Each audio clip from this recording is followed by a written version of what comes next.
Hey guys, and welcome to question time number 7, I believe. I think this is the 7th one, and this is also yes, this is also the last one of the year. So Merry Christmas, everybody! Happy Christmas, Christmas Eve. This video is going live, so I hope everyone is going to have a cracking Christmas as much as you can in these very, very weird and testing times. Anyway, how are you today, Mark? Are you okay?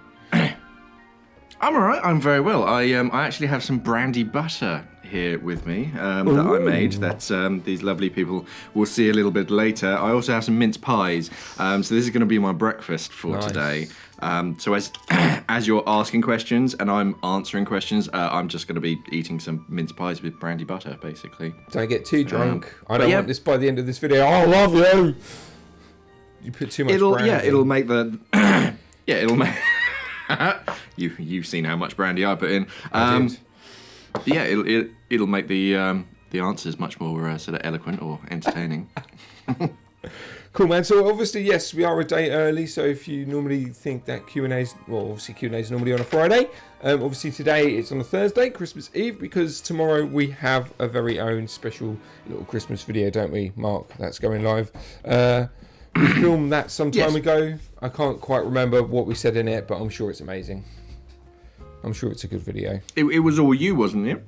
I thought Christmas was all you. That no, on the my all me one is the January 1st. Spoilers. That's right. You're right. Spoilers for that. So there is a video. They'll see. They'll see it. They will. They will. Anyway, right. So let's crack on with the questions. So the first one is from Adam Ottonis. This is a direct message to Mark on some other channel that he used to have. We're not too sure what that was. Anyway, he says, greetings, Mark. Yep, he says, greetings, Mark. I'm in the market for a dry suit. I've seen many of your videos on Simply Scuba as well as Safe Diving. I've never heard of that channel, and I find them to be all amazing. It's all in the edit, Adam. That's the trick to the video. Anyway, could you offer a personal recommendation on a given suit or for a given suit? I'm currently looking for looking at the fourth element Argonaut. P.S. I really enjoy the content that you and Sean put out, and I'm glad to see that Simply Scuba videos are out on the regular again. So keep up the great work. Yeah, so dry suits. Let Adam know. What does he want? So I mean, if he's looking at the Argonaut, then he's probably looking at a membrane dry suit. Personally, I use an Argonaut, and it's a lovely dry suit. It's front entry, which makes life so much easier. I went for the breathable Kevlar version, just so it's breathable on the surface. It's a bit more comfortable when you get out of the water. You don't feel quite as sort of hot and stuffy or sweaty when you're doing sort of stuff out of the water. But one that I would recommend at least looking at is the Fusion range from sort of Apex Aqualung, because they have a very different way of doing things. Instead of just having a single shell, which can in some instances be a little restrictive, they actually have an internal big baggy dry suit that is big and baggy, so you have plenty of sort of flex and movement. But on the outside it has a stretchy sort of outer shell, which kind of makes it more body forming. And when I first tried one on, it's a pain to get in, just because you got so much material to kind of fight your way sort of into. But once you're in it, I've never felt anything like it. It was an amazing sort of sensation to literally just be able to move completely freely. So I definitely sort of consider looking at the Fusion range. I think they might be updating it sort of either in the near future, but yeah, definitely worth sort of looking at. Argonaut is a lovely suit. They've updated it since I got mine, and they now have a sort of a two-tone sort of one, so you can have like the breathable membrane on the top and then the more flexible stuff on the bottom. But yeah, they would be sort of my two that I definitely consider. That and Santi. Santi make very nice dry suits, and they come in a whole different sort of size chart so you can get sort of off the rack a much more accurate sort of fit, and yeah, lots of personalization, so you can sort of color code and sort of have different sort of colors wherever you want it. So those are my sort of three main sort of big ones. Yeah, the Argonaut is lovely. I'd look at the Fusion KVR 1, or if they are going to come out with a KVR 2, if they announce that in the next few months, then sort of definitely look at that. If not, something like an E-Lite or an E-Lite Plus is a nice dry suit to look at. Oh yeah, I remember the E-Lite Plus when we used to have them in the warehouse back at the old Simply. They were quite cool. Yeah. Good shout. All right, cool. Hopefully that answers your question, Adam. So the next question is from Philip. Now it's either long or it's long G. I'm not too sure, Philip. But anyway, he left a message. Philip. Yeah, Philip. He left a message on pros and cons of a rebreather. He said, is lungfish rebreathers any good? You know, or as I would say, are lung rebreathers any good? I like the demo and compact design, but I didn't know what the performance was like compared to other rebreathers on the market. Over to you, Mark. Lungfish. I've never used one, but I have heard quite a fair amount about them. So they're a British company. I think they're somewhere in the Midlands, and yeah, they do things ever so slightly differently. So instead of having your counter lungs and your scrubber in a kind of a solid like canister sort of on your back, they're in like a flexible like Velcro down kind of system. So so basically before you take it on a dive, you basically inhale and inflate the counter lungs, and then you kind of Velcro it down, and that almost like sets your lung volume for your entire dive, so your buoyancy is very good. As far as specs, I think they are pretty darn good. So they have everything from like CO2 sensors, which is fairly rare on rebreathers, and lots of different configurations. You can have it sort of, I've seen it chest mounted and sort of back mounted with either your tanks kind of normal, like along your flank, down the side of the scrubber, or sort of two smaller canisters down in the smaller your back. I think it's a lot lighter than a lot of other rebreathers. And one thing that I sort of remember is that there was a chap talking about one, and he was saying how you can dive in any position. So one main downside with a lot of rebreathers is when you're horizontal, they're great. Because the air isn't under any kind of pressure that you're breathing, it's just in that circuit. As it always wants to get to the highest point. So if you suddenly sort of turn upright, all of that gas volume, that lungful of gas, just suddenly wants to occupy your mouth. And the opposite, if you're inverted and facing downwards, you have to kind of suck the air through the loop to be able to get it to you. But with the lungfish, apparently, I don't understand sort of how it's how they managed it. But yeah, you can dive into almost any position, which is very clever. I can't specifically say yes they're amazing or no they're pants. The fact that they've made it to the market means that they're probably quite good, because rebreathers, unlike sort of more basic stuff, rebreathers go through a lot of testing before they even show anything to a sort of diving customer. So yeah, I imagine they are sort of pretty good. They're not a sort of a big name brand that you sort of tend to see a lot, but I think they do definitely have their merits. So yeah, it's definitely worth sort of looking at them, which you clearly have done. Yeah. Cool. Well, what will probably happen with the lungfish? One of the big boys will probably end up buying them. That generally tends to happen, doesn't it? Like if there's a new design or anything, or a new company with a good design, they normally get bought out. Yeah. So yeah, that'll probably happen. Who knows?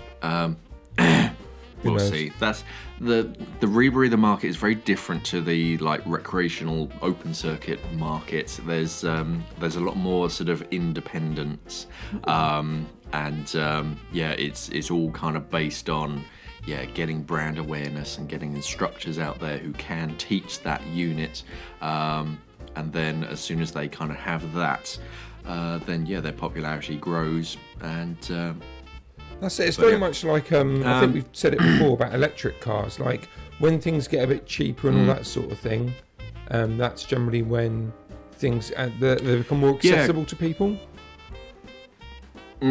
Yeah, because Lungfish, I think, is fairly cheap for a closed circuit rebreather, even brand new. Obviously, you can sort of get certain optional extra upgrades and all that kind of stuff, but the base sort of price is actually quite a sensible price for I think it's a closed circuit, fully closed. Yeah, it's quite a sensible, like almost a travel rebreather that you can dive at home as well. Nice. Yeah, it's definitely worth considering. Cool, excellent. Right, so hopefully, Philippe, that is your name. I've said it correctly as well. Hopefully that helps you out in your purchase of a Lungfish. So the next question is from Alan B. He left this question on why you should dive on a twin set.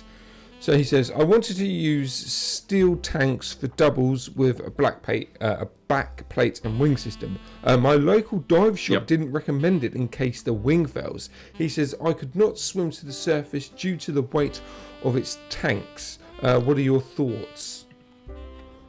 So a few thoughts. So the first one is it all depends on your setup.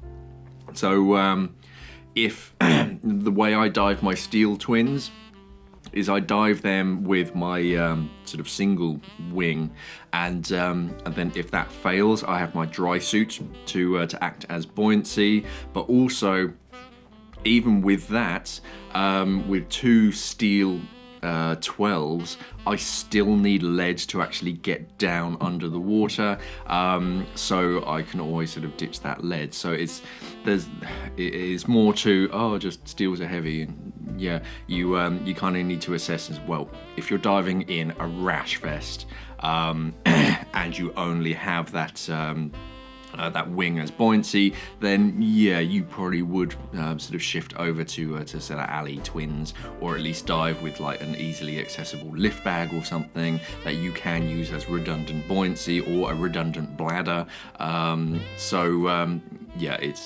It's very much, it depends how you're diving and what you're diving with. Personally, I use my my wing and my dry suit as the sort of the backup, so that I can still control my buoyancy even if I do rip my bladder. Even if you do sort of rip a bladder, you can sort of tilt it, so you can contain your buoyancy to a certain degree. If it's like a catastrophic tear, then you're going to need some kind of redundancy. But I'll still dive with plenty of lead just to help me get down. Without the lead, I'll never get down. Maintaining positive buoyancy is a fantastic sort of point from the dive center, that you do want to always be able to maintain positive buoyancy at any point. But it depends on your setup. Okay. There we go. Hope that helps you out. Yeah. I guess it's a tricky one without seeing things, knowing, like you say, like it's set up and stuff. You can't really. Yeah, you tend to see more sort of alley 12s or alley twins when you're sort of diving in warmer waters, because you're not going to have the dry suit as that like redundant backup. So you're just going to go with a light alternative. Okay. But as long as you're still wearing sort of lead weight to get down, then just ditch your lead and you'll always be able to maintain positive buoyancy. Awesome, excellent. So the next question is from Hayden Close. Again, this was a direct message to your other channel. I don't know what it was called. Something about unsafe swimming or something. It was called. Doesn't matter anyway. The channel that shall not be named. No. Anyway, he says, "Hi, awesome new channel." I have recently just got an X Deep Zen, awesome, and looking to matching trim weight pockets. So matches, and it all matches up and looks pretty. They come in two sizes, 1.5 and 3 kilograms. I'm not sure which would be best. I would generally put a 2 kilogram block in. Would the 3 kilogram be too big and draggy / loose, or the small ones better, but so less drag? Thanks. So weight systems, Mark, help him out. So, I mean, there's two different avenues that you can go down. You can go down the smaller route, and I know they say 1.5 kilos. Most of that is more like a safety thing.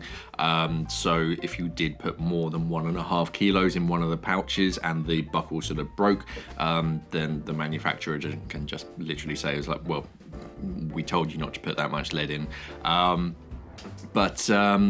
But you could go down the smaller route, and instead of putting that whole 2 kilos in the actual weight pouch, you could put sort of some of the lead somewhere else on your system, so either on the cam band or sort of wherever, or just go up to the sort of the larger, the 3 kilo sort of weight pouch, and they're not going to be that much. They're not going to add sort of that much more drag, but it does give you a certain amount of flexibility, especially in the future, so that you can add more weight later on. So if you suddenly find yourself diving somewhere else and suddenly you need more than 2 kilos of lead, then you have that sort of extra capacity.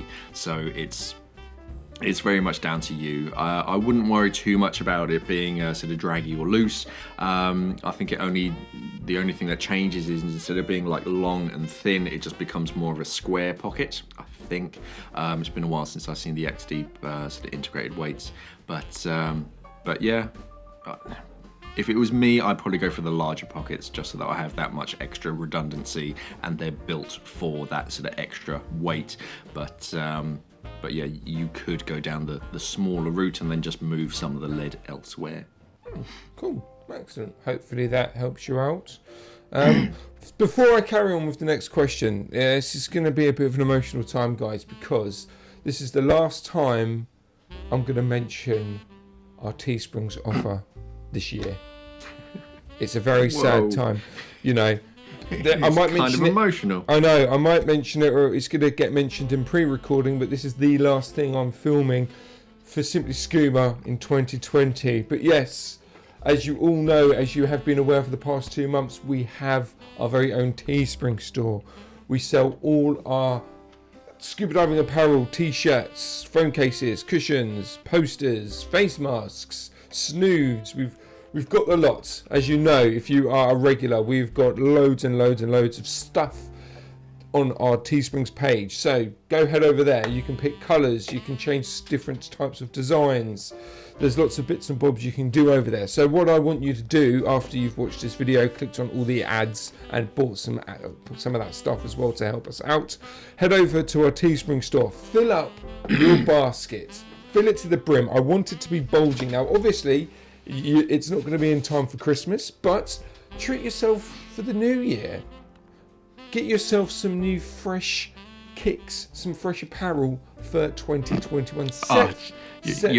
You're so down with the kids. I know, Sean. mate. I know. Getting kicks. I think that's what they used to say in the 80s. Anyway, fill up your basket, and then once you're at checkout, type in the promo code DailyDeco. That's all one word, DailyDeco, for 15% off of your total order. As I say, Christmas is now. I don't think they're Santa Claus. I don't think they'll be able to get it to you by tomorrow, Christmas Day. So that's not going to happen. But yeah, treat yourself in, some fresh kicks, a fresh tea, a new phone case for 2021. Start it right. Anyway, so that is 15% off your total order at checkout. Use the promo code DailyDeco. That's it. I'm not going to mention that again until we decide to carry it on until 2021. We won't. It literally stops the 31st of December. So you've only got like a week, just over a week. Yeah. To abuse that. But anyway, again, future Sean and future Mark, which is technically to us past Mark and Sean, but there'll be future to you. They mention it as well. So, but yeah, that's the last time. Anyway, let's move on and let's go to question number 5. So this is from Max Talk. Awesome name, dude. Awesome name. He left us a question on question time number 6. Can you please stop playing around with the document, Mark, so I can actually read what Max would like us to talk about? Thank you very much. Anyway, so he says, I've hung all my scuba accessory-based presents on my Christmas tree, and it looks like a massive flappy snag hazard. Does this mean I too will be a massive flappy snag hazard when I take all those accessories into the water? Happy Christmas, everyone. Happy Christmas, Max Talk. Talk. So yeah, I mean, what do you call it? A flappy snag hazard. The synonym for a flappy snag hazard is a Christmas tree driver, because you have all this stuff just hanging off of you. It very much depends how you hang it off of you. If you literally just have all of the accessories and you just clip everything off onto whatever D-rings you have, then yeah, that's gonna be a flappy snag hazard. But if you're starting to stow stuff away in pockets, so it's a bit more streamlined and it's sort of more just out of the way, then yeah, it's going to be much better for you. And also, you don't need to bring everything with you on a dive. Just kind of think what you need to bring with you. Because if you're bringing just everything and the kitchen sink, then yeah, you're just going to be adding more drag for yourself. So you're working that much harder just to even move through the water, and you get out at the end of the dive and you've never even used it. Obviously, you need stuff for redundancy, for sort of if something bad should happen, but you don't need sort of everything under the sun. But yeah, most of it is down to sort of how you clip it off, because as soon as it comes like out of the pocket, it's just adding drag and resistance and everything. So yeah, most of my stuff ends up in sort of thigh pockets, so it's nice and streamlined, and is reducing drag basically. Cool. So pockets. Invest in pockets, and you don't have to take everything. Cool. Right. So the next question, question number 6. So this was originally going to be in question time number 6, so the one previous. But I had, as people might know, I had to have an emergency root canal, so I was not in that video. And Mark kindly, because it's a question for the both of us, so Mark kindly took that out and then has left it in for this one. So anyway, sorry James, it's taken a week delay, but that's my tooth's fault. You can blame it, but it's no longer there, so you don't really need to worry about it. It would have been quite fun if we got you in like moments either before or moments after your root canal. I would say after. Or sort of stuffed after up definitely. with gauze and. Not before. Before I was just angry, Sean. I was like, you know, was it that Inside Out? I was just like, punching myself in the face. Yeah. Whereas after, I was like, how's it going, guys?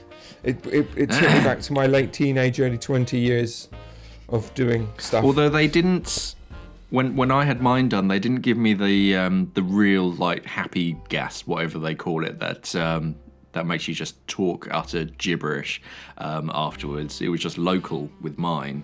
Did they give you the good stuff? I think I had the good stuff. It was pretty, like as I said, when she saw the nerve ending, it was what do I want to say? It was twice the size of what it should be. Let's knock him out. Yeah, it was pretty bad, and. For some reason, guys, my video's just stopped, so that lady will come back up. But I'm just sorting it out. Hold on. Doop. There we go. I'm back. There we go. I don't know why. For some reason, hello. It timed out. Anyway, So James, sorry. Yes, it's taken a week. Yeah, it would have been fun if I was knocked out to do this, but then God knows what I would have said. But then to say that, I'm going to. What is going on? Oh, it's because someone is trying to log in to something and it's cutting my video out. Oh. That's why. Stop it. Someone's logging in. Doesn't matter. You got the audio. It doesn't matter. You don't necessarily need to see my ugly mug. But anyway, so if I keep cutting out, it's because someone is trying to log into a Google account that's attached to my phone from somewhere else, and it's asking if it's me, and it's cutting out my phone. So this is going really well for the last episode. Anyway, so James Divingus, he left this question on question time 5. He says, "Hey, Diving dudes." Australian diver. Whatever. Nah, Ags. That's what it is. Anyway. It is clearly the German diving house. Yeah, exactly. Yeah. Anyway, he says, "Hey dudes, cheeky question for the both of you. to combine your mad skills. I'm wanting to buy a new shell or waterproof jacket as I'm a wimp and I get cold after dives. I was going to get the Fourth Element Cyclone, but it looks like they're not making them anymore. Do you have any suggestions for jackets/shells made by sustainable companies? I want it for hiking, diving and sailing. So Mark, obviously go over to you first. What have you used? What do you wear after your dive? And then maybe we can add some hikey bits to it. So when it's cold, wet, and windy, I wear a Santee Eagle Expedition jacket. I think they updated it. I think it's called the Moon Jacket or something now, and that's basically it's made by Santee, and it's a pretty tough jacket. It was made for they were searching for the Eagle, which is a lost submarine somewhere in the North Sea, I believe, and it's thermal, it's waterproof, it's got pockets all over it. It's got like 17 different pockets. It's got a really nice hood on it that has like clear sections on the top, so even though it's protecting you, you can still kind of see through it. So that's my nice sort of cold sort of weather coat. Otherwise, I just wear, I can't even think of the brand. It's like a sailing waterproof, and it's like bright yellow, so it's sort of easy to spot. Musto? It could be, or Columbia. It's one of those. And Fourth Element Cyclone was nice. If they're discontinuing it, it's probably because they're bringing out a new version. They have their Storm Poncho, which is pretty good, just to like sort of throw over you. That's thermal, and Fourth Element is all about being sustainable, but. That's about it. I tend to specialize more in like regulators and dive computers and stuff. Whereas Sean, my man, he's all about the waterproof walkie-talkie, dry stuff, dry stuffy, not wet jacket stuff. Yeah. See. Yeah. I don't. It's actually a fib. I don't know anything about jackets. What is hiking? No, so yeah, basically, the only thing I would say from the scuba element side is they're there. Obviously, they've been designed to keep you warm when you're on the surface. If you're on a liveaboard, if you're on a rib, just to get that air, and obviously, after your dive to just basically to keep you warm. So they're fine for that sort of thing. But if you want a multi jacket, it's probably not I wouldn't necessarily go down that route of buying a specific scuba diving jacket, basically, because like Mark says, Fourth Element have amazing thermal, which is fantastic if you're standing still. But if you're doing a bit of hiking, if you're doing a bit of sailing, basically if you're doing a lot of moving around, what might happen potentially, again, it's all personal preference and how you radiate heat or whatever, but you might overheat using that sort of system. So what I always say is, if you can go for like a 3-in-1 system, that's the golden standard. Again, you ask for a shell anyway, so what I would recommend doing is just looking for a jacket that has good waterproofing, it has good breathability to it, so then you'll be dry on the surface, or when you get out of the ocean. You can put that on if it's a bit choppy outside. It's going to protect you from the general rain, but obviously the sea water and all that sort of thing. But then again, if you get something there, it's a layering system, so you get a fleece underneath it, then it will keep you warm as well. So brand wise, Patagonia and Paramo are heavily sustainable, but the majority of hiking brands now have sustainability to them in some aspect, or they're starting to.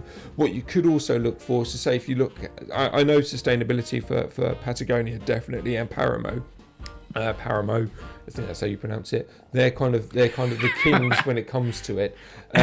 But like, say for instance, our sister company WebTogs, obviously they're attached to our warehouse. So the recycling system that we have, and the plastic, I don't know, the sustainability that our warehouse has at Simply Scuba is also attached to WebTog. So even if you go for a coat, say like a Berghaus coat, but it's not fully sustainable, at least from the retail perspective, they're dealing from it. So even if the pledge that brand doesn't have is fully sustainable yet. Obviously, you know, everyone's working towards something. At least if you say order through WebTogs, when it comes to it being packed and shipped, it has been dealt with in a sustainability way as well. So look into that. But yeah, jacket wise, if you're after a shell jacket, you know, obviously for hiking, diving and sailing, you want to keep yourself dry. Gore-Tex is a good one, but in all honesty, the technology's evolved so much that depending on your budget, you know, you can go for own brand waterproofing that will keep you dry. There should be no issues with that. I mean, my go-to is the Polartec Neo Shell, I do believe it's called. You see them more in like the mountaineering jackets, but they are highly breathable. They're the most breathable membrane on the market to date, as of recording, should I say, but they're also the one that's going to keep you dry as well. The only downside really is if, as I say, if you're wearing this jacket on a rib or something and it's salty water that's getting splashed on the jacket, obviously to keep you dry, just make sure that you rinse that off as soon as you get home. You don't want to leave that on there, otherwise it's probably going to damage the waterproof membrane. But that's the same with any jacket, even a scuba diving jacket. If if you're on a rib and you get salt water on there, you just got to clean that off, or it's gonna jeopardize the jacket itself. But yeah, that's what I would say. Don't go for something that's too warm. You want something like you can use as a shell, so it's an outer layer, then you have a medium layer, and then if you're cold water diving, you've got your base layer on anyway, potentially from your dry suit. So just wear that underneath, and that should keep you nice and toasty. I hope that helps out. Have you got anything else to add, Mark? Well, yeah, just to add on sort of what you're saying, because my Santee, it's nice and warm, but yeah, literally as you say, too warm. I think I worked out if it's warmer than like 5 degrees Celsius, like air temperature, then I just get too hot in it. Yeah. So it's definitely nice to have that ability to like take that like middle shell out, or that mid layer, and when it's sort of starting to warm up, and just have the that sort of warmth. Yeah. So yes. Overheating is a massive problem in the hiking world. Like when I used to do a couple of years back when I was in Scotland, like I was hiking with a bunch of guys, and I'm wearing the 3-layer system, and they've literally got 5 layers on at the start, and I'm like, I'm a bit chilly now, but I know in 5 or 10 minutes I'm climbing up this mountain, I'm going to be nice and roasty. These guys have tried to get themselves warm at the start, and within 10 minutes they're shedding layers off because they're just overheating, and it's uncomfortable. It's just like, what are you doing? 3-layer system works really, really well. Again, but it is personal preference. Anyway, I could go on and talk about jackets for the rest of my life, which I do plan to do, but obviously this is a scuba diving channel. So let's jump on to question number 7. So this is from Remco Van Hal. He left this question on question time number 6. He says, "Hey guys, I have a question. I'm a recreational diver at the moment, and I'm looking for an awesome torch. Any thoughts on the SEAC R30? You may also want to recommend a similar torch at the same price range. He can get the R30 for around about €170 here in Spain. So that's about £170 at the moment, because that's what's happening. So. Yeah, I don't think there's much difference. So torches. R30. So R30 is a powerful torch that sort of kicks out about 1500 lumens, so that's a little bright for my tastes, depending on where you're diving. If you're diving in sort of murky waters, then that's kind of spot on. But in sort of clear blue, sort of night diving out in the Red Sea or something, it's a bit overpowered for my tastes. One thing that I like about it is it has that sort of modern feature of like a focus sort of light, so you can have like a really tight sort of spotlight just to focus all of that light in one tiny little spot. But then if you want to sort of look at the general reef, then you can sort of turn the head, and then it's a floodlight. €170. Yeah, that's quite a nice sort of price to be paying for something of that power. I don't think there are any downsides to the R30. It's rechargeable, and you can recharge it in the torch, which is becoming a more and more sort of popular thing. So you just like keep the battery in the torch, and then you plug a USB into the back of it, which makes it very practical. The switch, I don't think. It's not my favorite design of switch, because it's just like one of those sort of push, I can't remember whether it was plastic or metal, but you just kind of push a slider and that sort of switches it on and off. I tend to prefer either an actual sort of push button or a sort of piezoelectric or sort of a twisty. Yeah, you can go on and on, sort of looking at price ranges, but there's nothing really wrong with the SEAC R30, so yeah, I'd be sort of quite happy with that. But yeah, there are so many different brands out there, and you can go from the sublime to the extreme, but I wouldn't look for anything more powerful. But definitely sort of keep that sort of focused light, because that's quite cool to be able to either pierce through the murk or to sort of illuminate everything in front of you. That's quite sort of a nice feature. Yeah.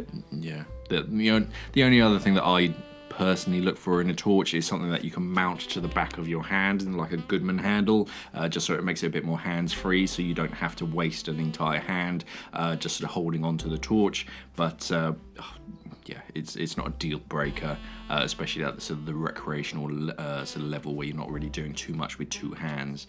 But yeah, no, R30 perfectly fine, and at that price, yeah, you're getting a lot of torch for what you're paying. Awesome, cool, man. Hope that helps you out. So yeah, it's a good one. So from what I remember from their torch ranges and stuff, they're a pretty solid unit. So it's a good shout. Yeah. Cool. All right. So question 8. Now this is normally the last question, but there is actually a bonus question today. It's a very exciting bonus spoilers. Question. I know. Anyway, so this again is from this is from Michael Thomas. It was a direct message to Mark again on some other weird, dodgy channel. But anyway, he says, Mark, I'm changing to a plate to a donut, and I think I just heard you say that the RX and the Apex WTX single donut won't work together. Those are what I ordered. Oh dear. And any additional information or clarification would be appreciated. Thank you so much. Watching all your videos. Thanks, mate. Yeah. No, I think the literal opposite. They do work together, because that's literally what I use: a Mars XR backplate and a Apex W2X single donut. It's a lot of the time it's quite hard to promise and say this will definitely work with that. With sort of backplate and wings, look for a kind of a long slot down the spine instead of just individual grommets, because a lot of the time the grommets on sort of your backplate won't quite line up with the grommets on your wing. But if one has sort of a grommet at the top and then a long sort of bar at the bottom, then it gives you sort of a lot of room for error. But no, I have it's literally like 3 feet from me a aluminium Mars XR backplate and an Apex W2X D18 wing. So yeah, they definitely do fit together. Awesome. So yeah, you should be fine. Cool, nice one. And now it's time for the bonus question. So this comes from Elaine Pierce. She left this question on the love of bolt snaps. And it's a question specifically for Mark, because it would be. It says, anyway, question for Mark. Can you lubricate a bad bolt snap with brandy butter? Can you, Mark? Can you do it? Let's find out. I just so happen to have a couple bolt snaps. That one's fine. Oh, that one's quite fine, actually. Let me see if I got any bad bolt snaps. All bolt snaps are bad. I'm going for all the brass ones, but that one's a little raspy. Okay, so I have a raspy. Let me just give you some ASMR around the microphone on how raspy that bolt snap is. And it just so happens that I have some brandy butter here. That was a complete coincidence, actually. Oh, was it? No, it legitimately was, because I didn't read that question before I came. I don't know. Let's see if it does anything. So I am lubricating my bolt snap with brandy butter. This is fantastic. Where has this channel led us I to? don't even know. My first instinct was to dip it in, but I didn't want to spoil the brandy butter. Yeah, basically. you want to use it. I don't know. I can't believe we're doing this. It's made it a little better. But no, I think it's the overall design and sort of finish, sort of quality of the spring and the piston on the inside that really is making the difference. Yeah. It's made it a little better. I imagine a lot of the benefit will just be washed away as soon as you hit the water. So no, Simply Scuba cannot endorse lubricating bad bolt snaps with brandy butter. There you go. That's a world first. It probably is a world first. I hope that answers your question, Elaine. What is going on with this channel? She's just sat there at home with like some brandy butter and some bad bolt snaps, just kind of waiting. And like, oh, maybe they'll answer this week. No, I reckon, yeah, a bit of WD-40. Even though you shouldn't really do that because then you're going diving, so you don't really want that. Well, yeah, that's what the WD stands for. It's water displacement. Yeah. So if you spray a bit, will it be like Moses and the water will part just because of the WD-40? Sure. Well, apparently it was either the Greeks or the Egyptians or something. In bad weather, when the water was a bit sort of turbulent, they just put like a drop of olive oil, because as soon as it hits the water's surface, it just separates and sort of covers the entire surface of the water in like microscopically thin, like single atom of oil, and that sort of calms the waves apparently. Oh wow, we need to start doing that. Why is that not a thing? I think it is a thing, but they're usually called oil spills, No. and it's quite bad for the environment. Nah. But Not at all. That sounds like a lovely thing. I'm sure no birds or fish will die from that. It's fine. Yeah, no. Apparently that was the thing back in the day. In the day. There you go. Even the Q&A isn't safe from randomness. It's where we naturally go to. It's the insanity of social isolation Yes. that's slowly getting to us. Yes, it is. All right, and that is it. That is the last Q&A. That is question time number 7. I'm pretty sure this is number 7. Yep. Done. And this is the last video that we are filming. This is obviously the Christmas Eve that we're filming. Obviously, this video goes live on Christmas Eve. So, is there anything that you want to say, Mark? Your little sign off. No, I don't think so.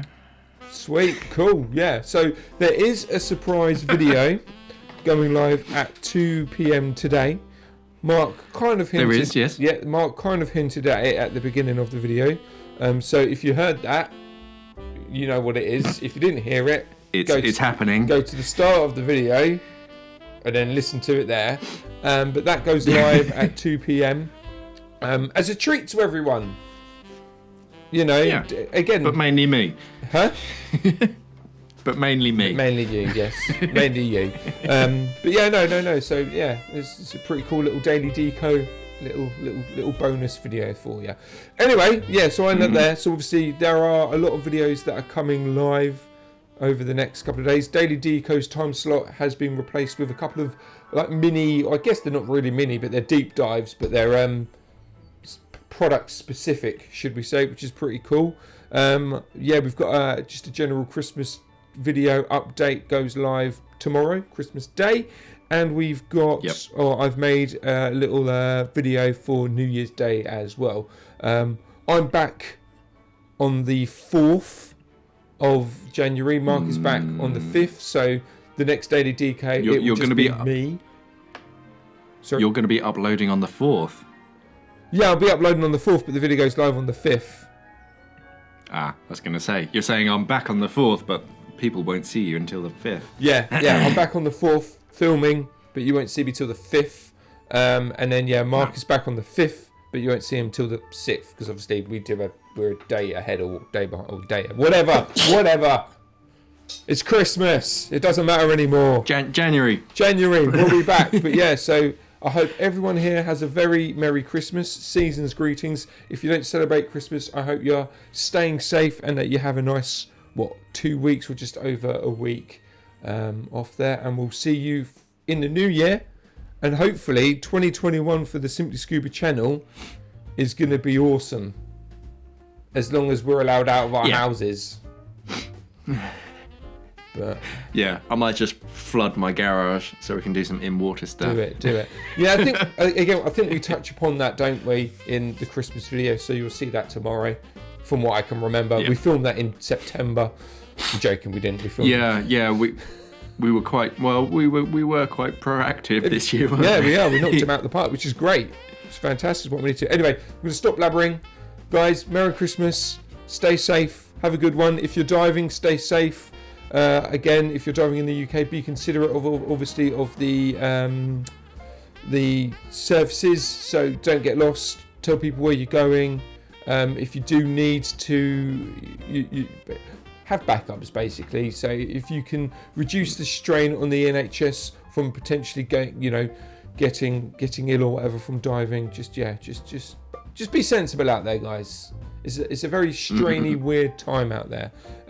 Again, Mark, you got to sign off because it does not work if I sign off and then you sign off. It doesn't. Yeah. It feels weird. So over to you. It's like saying goodbye in the wrong order on the phone call. It's just, no, I need to wait for... No, you have to say something first, and then I say... Yeah, thank you for watching, everybody, and safe diving. Stay classy, scuba divers.